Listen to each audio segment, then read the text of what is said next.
3 दिसंबर 1971 शाम के करीब 5:40 नई दिल्ली में सर्दियों की एक सामान्य शाम धीरे धीरे ढल रही थी। लोग अपने रोज़मर्रा के कामों में व्यस्त थे। किसी को अंदाज़ा नहीं था कि कुछ ही पलों में सब कुछ बदलने वाला है। उसी समय अचानक खबर आती है, भारत के कई हवाई अड्डों पर एक साथ हमले शुरू हो चुके हैं। यह कोई सामान्य सैन्य गतिविधि नहीं थी, बल्कि एक सोचा समझा कदम था जो सीधे युद्ध की ओर ले जाने वाला था। लेकिन यह कहानी उस शाम से शुरू नहीं होती। इसकी जड़ें उससे कई महीने पहले पूर्वी पाकिस्तान की उन गलियों में छिपी थीं जहां डर धीरे धीरे एक सामान्य एहसास बन चुका था। वहां लोग सिर्फ जी नहीं रहे थे, बल्कि हर दिन बचने की कोशिश कर रहे थे। मार्च 1971, ढाका। रात के अंधेरे में अचानक सैन्य हलचल तेज हो जाती है। यह ऑपरेशन सर्च लाइट की शुरुआत थी। यह एक ऐसा अभियान जिसमें अपने ही नागरिकों को नियंत्रण में लाने के नाम पर निर्दयता की हदें पार कर दी गईं। सड़कों पर पसरी खामोशी के पीछे दबी हुई चीखें थीं। विश्वविद्यालयों, बस्तियों और घरों में अचानक सब कुछ बदल गया था। जो लोग कल तक सामान्य जीवन जी रहे थे, वह अब डर और अनिश्चितता के बीच फंसे हुए थे। दिन बीतते गए और हालात और बिगड़ते चले गए। लाखों लोग अपने घरों से निकलने को मजबूर हो गए। सीमाओं की ओर बढ़ती भीड़ में हर एक चेहरा एक अलग कहानी कह रहा था। किसी ने अपने परिवार को खो दिया था, तो कोई सिर्फ अपनी जान बचाने के लिए भाग रहा था। भारत की सीमाओं पर पहुंचते पहुंचते यह भीड़ एक मानवीय संकट के रूप में बदल चुकी थी। पश्चिम बंगाल और त्रिपुरा के इलाकों में अस्थायी शिविर बनने लगे, जहां जिंदगी किसी तरह आगे बढ़ रही थी, लेकिन स्थिर नहीं थी।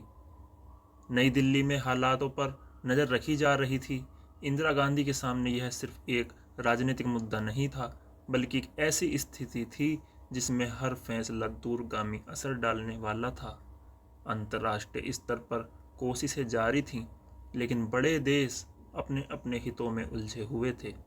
ऐसे में भारत को अपनी रणनीति खुद तय करनी थी, किसी भी बिना किसी स्पष्ट बाहरी समर्थन के। भारतीय सेना प्रमुख सैम मानेकशॉ ने स्थिति का आकलन करते हुए जल्दबाजी से बचने की सलाह दी।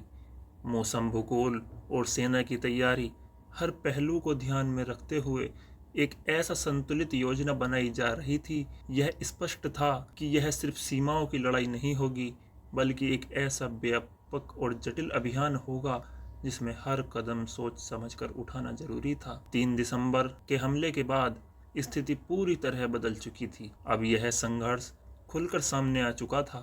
भारतीय सेना ने जवाबी कार्रवाई शुरू की और पूर्वी पाकिस्तान में घटनाएं तेजी से आगे बढ़ने लगीं।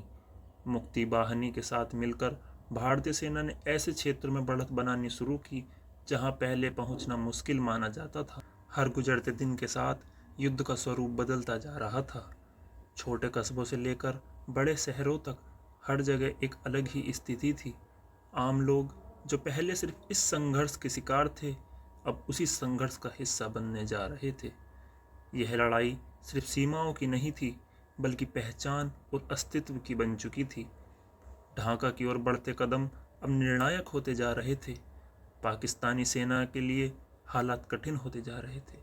संसाधनों की कमी, टूटती संचार व्यवस्था और चारों ओर से बढ़ते हुए दबाव ने स्थिति को और जटिल बना दिया था। हर बीतते हुए दिन के साथ यह साफ होता जा रहा था कि अब अंत दूर नहीं है। 16 दिसंबर 1971 दोपहर के करीब 4 बजे ढाका में रेस कोर्स मैदान में एक ऐसा दृश्य सामने आता है जो इतिहास में हमेशा के लिए दर्ज हो जाता है। पाकिस्तानी सेना आत्मसमर्पण कर देती है। यह एक निर्णायक क्षण था। एक तरफ युद्ध का अंत और दूसरी तरफ एक नए देश की शुरुआत। बांग्लादेश अब एक स्वतंत्र राष्ट्र के रूप में उभर चुका था। 16 दिसंबर 1971 शाम ढलने लगी थी और ढाका के आसमान में एक अलग ही खामोशी फैल चुकी थी। युद्ध की आवाज़ें अब थम चुकी थीं, लेकिन उनके असर हर जगह दिखाई दे रहे थे। टूटे हुए घर, बिखरी हुई जिंदगियां और अनगिनत अधूरी कहानियां, यह सब उस संघर्ष की गवाही दे रहे थे जिसने पूरे क्षेत्र को बदल दिया था। नई दिल्ली में इस जीत की खबर पहुंच चुकी थी, लेकिन इसके साथ ही नई जिम्मेदारियां भी सामने आती हैं। एक नए देश की स्थिरता को आगे बढ़ाने में मदद करना और उस मानवीय संकट से निपटना जो अभी पूरी तरह खत्म नहीं हुआ था। यह सब बस धीरे धीरे हालात सामान्य होने लगे, लेकिन जो कुछ बीत चुका था उसके निशान मिटाना आसान नहीं था। शरणार्थी अपने घरों की ओर लौटने लगे, लेकिन उनके भीतर जो डर और दर्द था वह लंबे समय तक उनके साथ रहने वाला था। समय बीतता गया, लेकिन 1971 की वह कहानी सिर्फ इतिहास की किताबों तक सीमित नहीं रही। यह आज भी उन लोगों की यादों में जिंदा है जिन्होंने इसे अपनी आंखों से देखा था। उनके लिए यह सिर्फ एक युद्ध नहीं था, बल्कि जिंदगी का वो मोड़ था जिसने सब कुछ बदल दिया था। जब हम इस घटना को पीछे मुड़कर देखते हैं तो समझ आता है कि यह सिर्फ सीमाओं को बदलने की कहानी नहीं थी। यह उन लोगों की कहानी थी जिन्होंने अपने डर के बावजूद खड़े होने का फैसला किया। यह उन फैसलों की कहानी थी जो आसान नहीं थे, लेकिन ज़रूरी थे। आखिर में 1971 हमें एक सीधी सी बात समझा जाता है, इतिहास सिर्फ बड़े नेताओं या सेनाओं से नहीं बनता, बल्कि उन अनगिनत आम लोगों से बनता है जिनकी आवाज़ अक्सर सुनाई नहीं देती, लेकिन असर हमेशा छोड़ जाती हैं। और शायद यही वजह है कि इस युद्ध की गूंज आज भी